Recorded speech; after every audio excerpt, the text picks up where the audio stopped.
அனைவருக்கும் வணக்கம். இன்னைக்கான ஜோதிட பதிவில் நாம் பார்க்க போகிற ரொம்ப ரொம்ப முக்கியமான ஒரு பயனுள்ள ஜோதிட கணிப்பு என்ன அப்படின்னு பார்த்தீங்கன்னா, ஜூன் மாதம் 5ஆம் தேதிக்கு பிறகு கிரகநிலையில் ஏற்படக்கூடிய மாற்றத்தின் காரணமாக அனைத்து ராசிக்காரர்கள் மத்தியிலையுமே வெகுவான தாக்கம் ஏற்படவிருக்கிறது.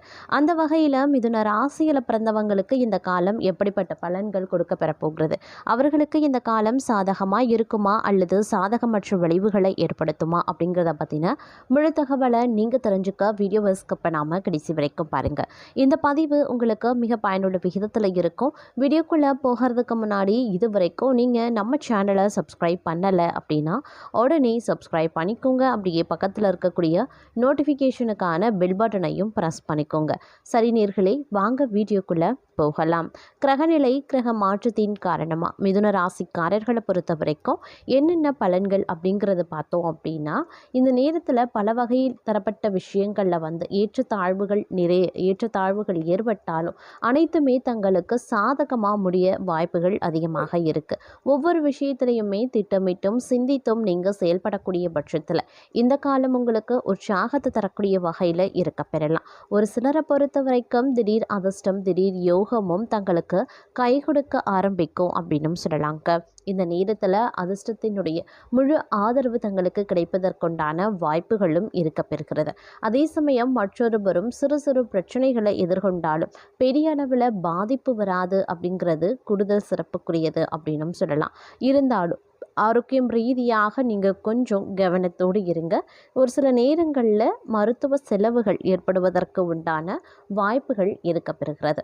அதே மாதிரி இந்த காலகட்டத்தை பொறுத்த வரைக்கும் பார்த்தோம் அப்படின்னா, இருக்கக்கூடிய வீட்டை மாற்றக்கூடிய முயற்சியில் தற்போது ஈடுபட வேண்டாங்க, அது பிரச்சனையை ஏற்படுத்தலாம். அதே மாதிரி ஒரு சிலருக்கு பிள்ளைகளால் பெருமை உண்டாகக்கூடிய ஒரு காலகட்டம் அப்படின்னு கூட சொல்லலாம். வேலைக்கு செல்லக்கூடிய அன்பர்களுக்கு இந்த காலத்தில் சில சலுகைகள் கிடைக்கும் அப்படிங்கிறதுனால கொஞ்சம் உற்சாகமாகவும் காணப்படுவீங்க. புதிய வேலைக்கு முயற்சிக்கிறவங்க அதற்கான முயற்சிகளை தற்போது மேற்கொள்ளலாம். வியாபாரத்தில் எதிர்பார்த்த லாபம் கிடைக்க நீங்கள் கடினமாக உழைக்க வேண்டியதாகவும் இருக்கலாம்.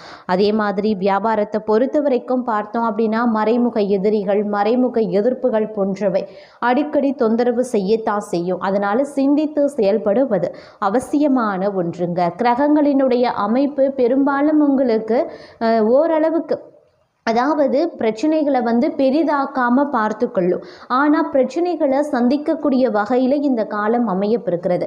1000 பிரச்சனைகளை நீங்கள் சந்தித்தாலும் அதை நீங்கள் திறம்பட எளிதாக தைரியமாக எதிர்கொண்டு வெற்றி காணக்கூடிய வாய்ப்பும் உங்களுக்கு மற்றொரு புறம் இருக்கிறது அப்படிங்கிறத நினச்சி நீங்கள் சந்தோஷப்படலாம். சனி பகவானினுடைய தாக்கம் அப்படிங்கிறது இந்த காலகட்டத்தில் கொஞ்சம் சற்று அதிகமாகவே இருக்க பெறும். அப்படிங்கிறதுனால கொஞ்சம் கவனமாகவும் இருப்பது ரொம்ப ரொம்ப முக்கியங்க. எதற்கெடுத்தாலும் கோபப்படுவது, எதற்கெடுத்தாலும் டென்ஷன் ஆகுறது போன்ற விஷயங்களை அறவே தவிர்த்து கொள்ளுங்க. அதே மாதிரி ஏதாவது முக்கிய முடிவு நீங்கள் எடுக்கணும்னு நினைக்கிறீங்க அப்படின்னா கொஞ்சம் தீர ஆலோசனை பண்ணுங்க. 6 போட்டு முடிவெடுங்க. ஒரு முறைக்கு 1000 முறை கூட நீங்கள் யோசித்து முடிவெடுங்க. ஆனால் டக்குன்னு உடனுக்குடன் நீங்கள் முடிவெடுக்கிறதோ, அவசரத்தில் முடிவெடுக்கிறதோ, இல்லை இதெல்லாம் ஒரு விஷயமா அப்படின்ற மாதிரியான ஒரு அலட்சியத்தில் முடிவெடுக்கிறதோ வேண்டாம். அது உங்களுக்கு மிகப்பெரிய சிக்கலை ஏற்படுத்திடும். திருமண வரனை பொறுத்த வரைக்கும் பொறுமை அப்படிங்கிறது அவசியமாகிறது. அவசரமாக பெண் பார்க்கறது, மாப்பிள்ளை பார்க்கறதுன்னு பார்த்து தேவையில்லாத பிரச்சனையில் சிக்காதீங்க. அதனால் திருமண முயற்சியில் ஈடுபடுறீங்க அப்படின்னா நிதானமாக இருங்க, பொறுமையாக எல்லாத்தையும் தீர ஆலோசனை பண்ணுங்க. அந்த குடும்பம் சரி வருமா, எல்லா விஷயத்துலையுமே உங்களுக்கு ஏற்றவாறு, உங்களுடைய குடும்பத்திற்கும் உங்களுடைய பிள்ளைகளுக்கும் ஏற்றவாறு அந்த வரன் இருக்க பெறுமா அப்படிங்கிறத 1000 முறை யோசித்த பிறகு திருமண முயற்சிகளில் நீங்கள் ஈடுபடலாம். அதை விட்டுட்டு நீங்கள் அவசரமாக பெண் கிடைச்சா போதும், மாப்பிள்ளை கிடைச்சா போதும் அப்படின்ற மாதிரி அவசரமாக திருமண முயற்சிகளில் ஈடுபடாதீங்க. அது எதிர்காலத்தில் பிரச்சனையை கண்டிப்பாக உண்டு பண்ணும். அதனால் திருமண வாழ்க்கையை பொறுத்த வரைக்கும், திருமண வரனை பொறுத்த வரைக்கும் பொறுமை காப்பது ரொம்ப ரொம்ப அவசியமாகிறது. சிந்தித்து செயல்பட வேண்டியது அதை விட முக்கியமான ஒன்று. அதே மாதிரி உத்தியோகம் அப்படின்னு நம்ம எடுத்துக்கிட்டோம்னா, உத்தியோகத்தில் பலவிதமான எதிர்ப்புகள் உங்களுக்கு இருந்திருக்கும். சக பணியாளர்களே உங்களுக்கு விரோதிகளாக மாறியிருப்பாங்க. அவர்கள் உங்களை பற்றி குறை சொல்வது, கோல் கோள் முட்டுறது, தேவையில்லாத பிரச்சனைகளை உருவாக்குவது அப்படின்னு ஏகப்பட்ட பிரச்சனைகளை வந்து சக பணியாளர்கள் மூலமாக பல மகர ராசி அன்பர்கள் வந்து அனுபவித்திருப்பீங்க. அதனால் முடிஞ்ச வரைக்கும் உங்களுடைய குடும்ப விஷயமோ தனிப்பட்ட விஷயமோ இல்லை பணியிடம் சார்ந்த ரகசியங்களையோ வந்து சக பணியாளர்கள் மத்தியில் நீங்கள் பகிர்ந்து கொள்ள வேண்டாம். அது உங்களையே வந்து பிரச்சனையை இட்டு வந்து விட்டுடும். உங்களுக்கே அது பிரச்சனையாக கொண்டு வந்து விட்டுடும். அதனால் முடிஞ்ச வரைக்கும் சக பணியாளர்கள் இடத்துல எந்த அளவுக்கு பேசணும், எந்த விஷயத்தை பகிர்ந்துக்கணுமோ அதை மட்டும் பகிர்ந்து கொள்ளுங்க. தேவையில்லாத விஷயத்தை பற்றி நீங்கள் பேச வேண்டாம். அதே மாதிரி யாருடைய விஷயத்திலையும் நீங்களும் மூக்க நுழைக்க வேண்டாம். நீங்கள் உண்டு உங்கள் வேலை உண்டு அப்படின்னு இருந்தீங்கன்னா உங்களுக்கு இந்த காலம் சுபமாக இருக்கும். இல்லை மற்றவர்களுடைய வாழ்க்கை விஷயத்தில் நான் தலையிடுவேன், அதில் போய் நான் கருத்துக்கள் சொல்லுவேன், இந்த மாதிரி பண்ணுங்க அந்த மாதிரி பண்ணுங்கன்னு ஐடியா கொடுக்கறது, இந்த மாதிரி வேலையெல்லாம் நீங்கள் இந்த காலத்தில் பண்ணாதீங்க. அது உங்களுக்கே விபரீதத்தை ஏற்படுத்திடும். உங்ககிட்ட கேட்குற வரைக்கும் ஆலோசனைகள் எல்லா ஐடியாஸையும் கேட்டுட்டு உங்களுக்கே அகெயின்ஸ்டாக அவங்க வந்து வேலையை பார்க்கறதுக்கு ரெடியாக இருப்பாங்க. அதனால் கொஞ்சம் கவனமாக இருங்க. ஏன்னா கிரகங்களினுடைய அமைப்பு உங்களுக்கு இந்த மாதிரியான சூழ்நிலையை அடிக்கடி உண்டு பண்ணிகிட்டே தான் இருக்கும். கூட இருப்பவர்களையே எதிரியாக்கும், கூட இருக்கிறவங்களையே உங்களுக்கு வந்து பிரச்சனையை உண்டு பண்ணக்கூடிய வகையில் வந்து சூழ்நிலையை அமைச்சு தரும். இந்த மாதிரியான சூழ்நிலை காலகட்டத்தில் இருக்கக்கூடிய உங்களுக்கு ரொம்ப ரொம்ப பொறுமை அவசியம், எச்சரிக்கை அவசியம். யார்கிட்ட என்ன பேசணும், என்ன பகிர்ந்துக்கிறோம் அப்படிங்கிறதுலையும் நீங்கள் குறிப்பாக கவனத்தை செலுத்த வேண்டியது அதி உத்தமமான விஷயங்க. எல்லார்கிட்டையும் நான் எல்லா விஷயத்தையும் பகிர்ந்துப்பேன், நான் ஒரு வெள்ளை புத்தகம், நான் திறந்த புத்தகம் அப்படின்ற மாதிரி நீங்கள் இந்த காலத்தில் நடந்து கொண்டீங்க அப்படின்னா அதற்கான விளைவுகளையும் நீங்கள் தான் சந்தித்தாகணும். அதனால் முடிஞ்ச வரைக்கும் யார்கிட்ட என்ன பேசுகிறோம், எப்படி பேசுகிறோம், எந்தெந்த விஷயத்தை பகிர்ந்துக்கிறோம் அப்படிங்கிறதுலையும் உஷாராக இருங்க. பிள்ளைகளுடைய நலனில் கவலை கொள்ள வேண்டுங்க. ஆரோக்கியத்தில் சற்று கவனமாகவே இருங்க. அதே சமயம் இந்த காலகட்டத்தில் பக்குவத்தோடு நடந்து கொள்வீங்க. உங்களுடைய திறமை வெளிப்படக்கூடிய காலகட்டம் அப்படின்னு சொல்லலாம். இடம் பொருள் ஏவல் தெரிந்து எந்த காயை நகர்த்தினா எப்படி லாபத்தை அடையலாம் அப்படிங்கிறத சிந்தித்து செயல்பட ஆரம்பிச்சிடுவீங்க. அதே மாதிரி அதிகரிக்கவும் செய்யலாம். உற்சாகத்தோடு நீங்கள் செயல்படவும் தொடங்குவீங்க. வேலையில் நீங்கள் தான் நம்பர் 1 இடத்தை பிடிப்பதற்கான வாய்ப்பு அதிகபட்சமாக இருக்குது. அதனால் இந்த காலத்தை பொறுத்த வரைக்கும் கொஞ்சம் பொறுமையை காத்தாலே போதுமானது. நிதானத்தோடு நடந்து கொண்டீங்க அப்படின்னா இப்படி நிறைய நல்ல விஷயங்கள், நல்ல மாற்றங்கள் உங்களுடைய வாழ்க்கையில் ஏற்பட வாய்ப்பு இருக்குது.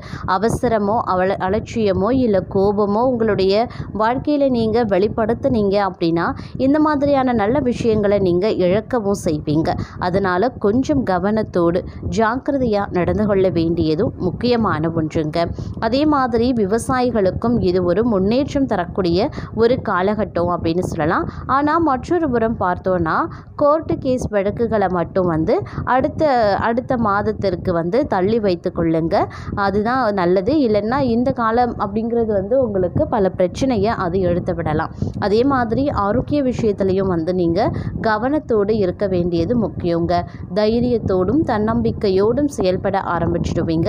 வேலையில் சுறுசுறுப்பு படு வேகமாக இருக்கும் அப்படின்னு சொல்லலாம். உங்களை எதிர்த்து நின்ற எதிரிகள் எல்லாருமே ஒதுங்கி நிற்க ஆரம்பிச்சிடுவாங்க. அதே மாதிரி வந்து எந்த பிரச்சனை வந்தாலும் சமாளித்து விடுவீங்க. வேலை வியாபாரம் அப்படின்னு இந்த காலகட்டம் வந்து ஓரளவுக்கு நன்மையை ஏற்படுத்தக்கூடிய வகையில் இருந்தாலும் குடும்பம் சம்பந்தப்பட்ட விஷயத்தில் கூடுதல் கவனத்தோடு இருக்க வேண்டுங்க. உறவுகளுடன் அனாவசியமாக வாய் கொடுத்து மாட்டிக்கொள்ள வேண்டாம். அது பிரச்சனையை கிளப்பலாம். அதே மாதிரி பொறுமையாக இருக்க வேண்டியது முக்கியங்க.